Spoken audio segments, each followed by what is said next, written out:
राम राम जी। आत्म मंथन में आपका स्वागत है। आज मैं आपको सूर्य ग्रहण के बारे में बताने वाली हूँ। सूर्य ग्रहण, इसका मतलब है सूर्य और धरती के बीच में चंद्रमा का आना, उसे कहते हैं सूर्य ग्रहण। अब सूर्य ग्रहण 26 तारीख को है। जब 26 तारीख को सूतक जो है 25 तारीख से ही शुरू हो जाएगा, ठीक है। और जो उपाय आपने करने हैं वो 9:30 बजे के करीब करने हैं आपने।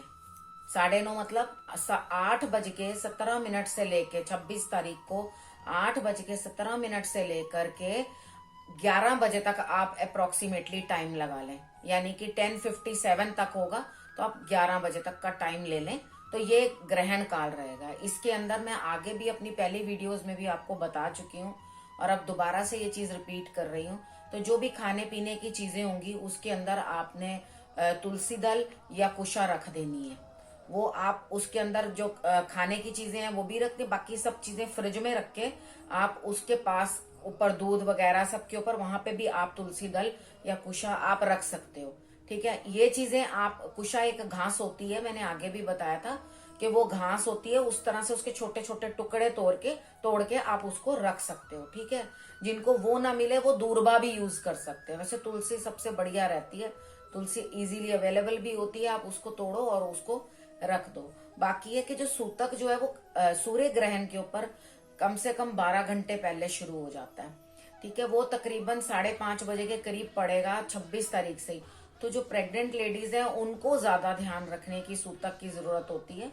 बाकी है कि वो अपने स्टमक के ऊपर चंदन का लेप लगा लें, ठीक है, और नाभि पर भी अच्छे से लगा के रखें। और अपने घर के बाहर आपने फिर वैसे ही हल्दी का गणेश बनाना है, दोनों साइड के ऊपर हल्दी घोल लेना और उसको हल्दी को घोल के गणेश बना लेना दोनों साइड पे। दरवाजा जैसे जो मेन डोर है एंट्रेंस, उसके इस हाथ को भी और इस हाथ को भी, दोनों हाथों को आप गणेश बना लेना, ठीक है। वो बनाने के बाद आप उस समय पर आप मंत्र सिद्ध करो, कोई भी जो भी आपको मंत्र सिद्ध करने हैं, निर्वाण मंत्र, हनुमान जी के मंत्र, या जो भी कोई मंत्र आपने सिद्ध करने हैं वो आप मंत्र सिद्ध करो। और अपनी समस्याओं के लिए ये टाइम जो होता है वो सिद्धि प्राप्त करने का, सिद्ध करने का समय होता है। तो मतलब इतना डर और इस ग्रहण को लेके इतना ज्यादा सब चीज आप इस टाइम को यूटिलाइज करो। इस टाइम के अंदर पूजा पाठ करो और भगवान का नाम लो। हवन करने के लिए किसी ने मुझसे पूछा था कि क्या हवन कर सकते हैं इस समय पे।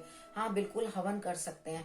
एक्चुअली पहले क्या होता था, खुले के अंदर गुरु वगैरह, जो गुरुओं का स्थान होता था, वो लोग सिर्फ बड़े बड़े से वो बना लेते थे हवन कुंड, और उसमें पहले से ही उसके अंदर सब हवन सामग्रियां जो अच्छी हैं, जो नेगेटिविटी को दूर करें।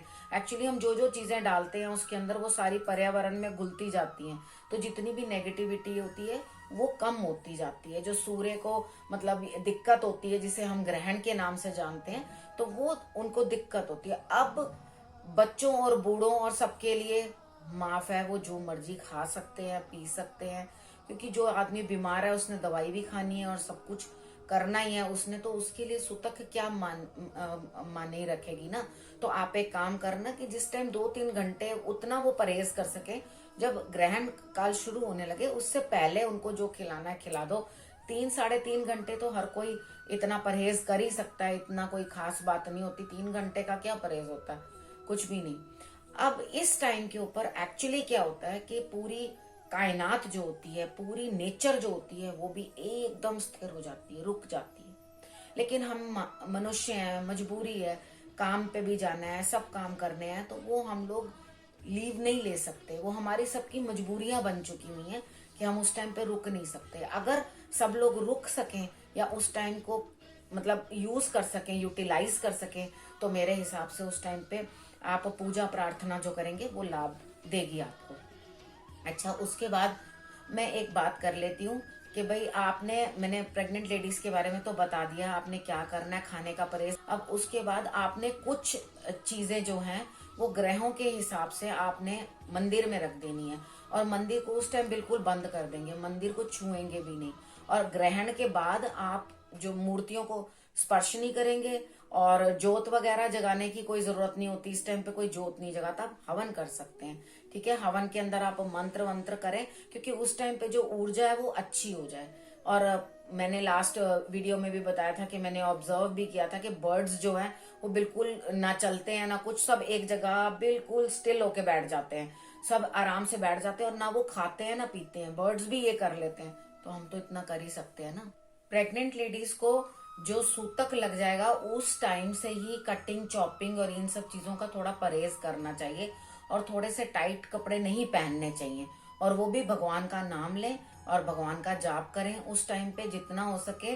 सिद्ध कुंजिका का जाप कर सकते हो आप, और मंत्र कोई भी कर सकते हो, मैंने आगे भी आपको बताया। तो मैं मंत्र भी थोड़े से आपको इसमें बता दूंगी कि आप कौन कौन से मंत्रों का जाप कर सकते हो जो आपको काम करें, तो आपके लिए फायदा करें। तो एक चीज और आप जो कर लेना, वो ये करना कि आप एक भोजपत्र ले लेना। अब भोजपत्र ना अवेलेबल हो तो कोई बात नहीं, जो प्लेन पेपर ले लेना, ठीक है। प्लेन पेपर लेकर उसके ऊपर अनार की कलम के साथ, अनार की डंडी एक तोड़कर उसकी कलम बना लेना, शार्पन करके उसको, उसकी कलम लेकर उसको या तो आप केसर में डिप कर लो, अगर केसर आपके पास नहीं है उस टाइम पे अवेलेबल, तो या केसर से लिखो, सूर्य का यंत्र बना लेना। और अगर आप मतलब केसर के उससे नहीं लिख सकते तो आप रोली भी ले सकते हो, तो उससे लेके आप सूर्य यंत्र बना लें और सूर्य यंत्र बना के सूर्य के आराधना कर लें, ओम गृणी सूर्याय नमः। तो वो सब मंत्र बोलकर, गायत्री मंत्र इस टाइम पे बहुत लाभ देगा। जब आप हवन करें या वैसे भी करें तो आप गायत्री मंत्र का जाप, गायत्री अपने आप में बहुत बड़ी शक्ति है, तो आप गायत्री मंत्र का जाप करो तो वो ही बहुत बढ़िया है। बच्चों को तो इजीली सबको रटा ही होता है, तो वो आप उसका जाप करते रहो तो वो भी बहुत बेटर है। अब ये जो आप यंत्र बनाओगे, यंत्र बना करके आप उसकी पूजा करो, और पूजा करके आप बाद में वो बच्चों को भी पहना सकते हैं जब उनको जरूरत हो, या उनके लिए आप छोटे छोटे भी और बना लो, या एक ही बड़ा बना लो, या छोटे छोटे बना लो, दो चार, जिस तरह से आपको सुविधा लगे। अगर आपके 2 बच्चे हैं, 3 बच्चे हैं, 1 बच्चा है, तो वो उसके अकॉर्डिंग आप उसको तैयार करके बच्चे को सूर्य की परेशानियों के लिए आप उनके गले में भी आप चांदी की तावीज में या तांबे के तावीज के अंदर वो भी डाल सकते हैं, या उसको गले के अंदर थ्रेड के अंदर डाल के वो बच्चे को जब समस्या हो तब आपको वो डाल। लेकिन इसको अभी से आप सिद्ध करके अपने लिए रख लेना।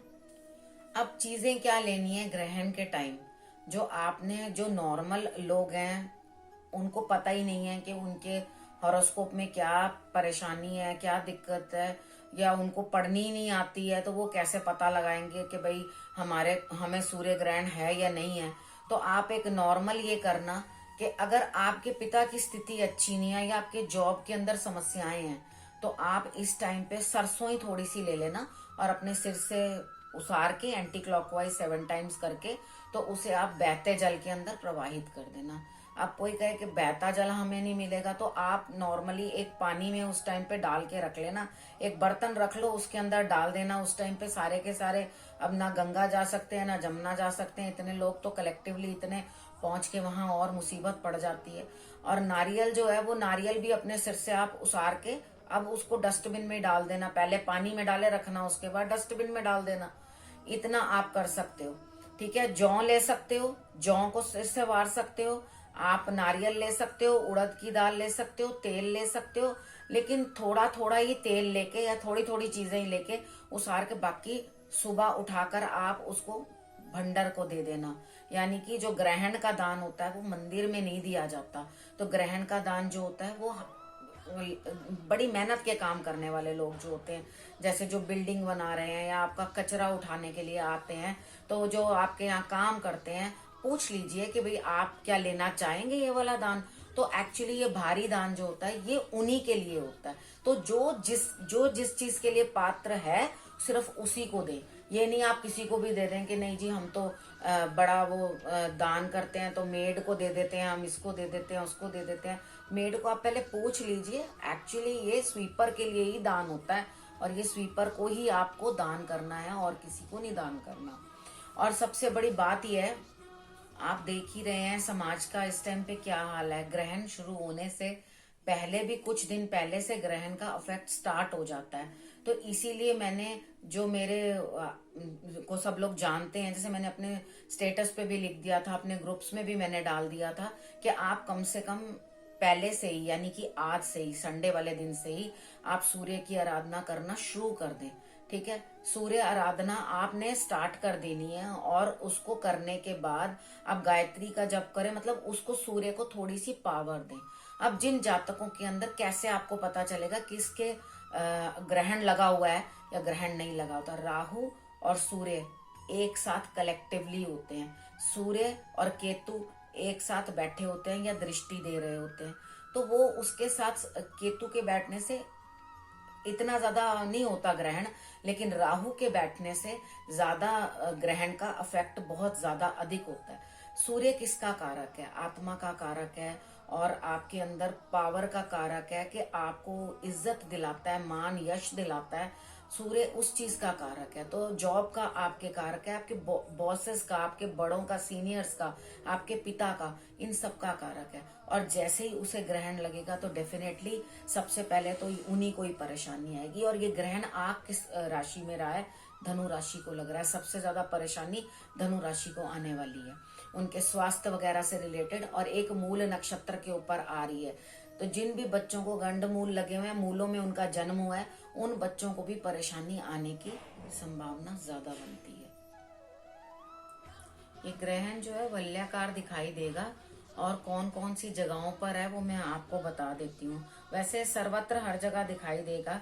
उत्तरी Australia, Indonesia, Malaysia, Burma, Japan, China, Mongolia, Pakistan, Afghanistan, Iran, Sri Lanka और हिंद महासागर, मतलब ये सब जगह ही दिखाई देगा। अब आपने क्या करना है, मंदिर के पास ही आपने जो मैंने सतनाजा ले लेना, सतनाजा लेकर जो जितनी श्रद्धा अनुसार ले सके, अगर आप ज्यादा ले सकें तो ज्यादा रख देना, थोड़ा रखें तो बाद में पक्षियों को डाल देना। कि आपने बहुत कम कम क्वांटिटी ली है, क्योंकि हर प्रकार के लोग हैं, तो सबके लिए ये उपाय होने चाहिए। ये नहीं है कि जो अफोर्ड कर सके उनके लिए, जो नहीं अफोर्ड कर सके उनके लिए नहीं है। मैंने हर किसी के हिसाब से आपको इतनी सरसों, इतना जौ, इतना इतना भी आप कर सकते हैं, इतनी इतनी चीजें लेकर भी आप उपाय कर सकते हैं, वो आप कर लेना। अच्छा, उसके बाद एक ये वीडियो अब बड़ा लंबा हो जाएगा अगर मैं सारी राशियों के बारे में बताऊं। इसका इफेक्ट जो रहेगा पहले से बताया, और उसके बाद मेरा ख्याल से 20 दिन और लगा लीजिए जो इसका इफेक्ट रहेगा सूर्य ग्रहण का।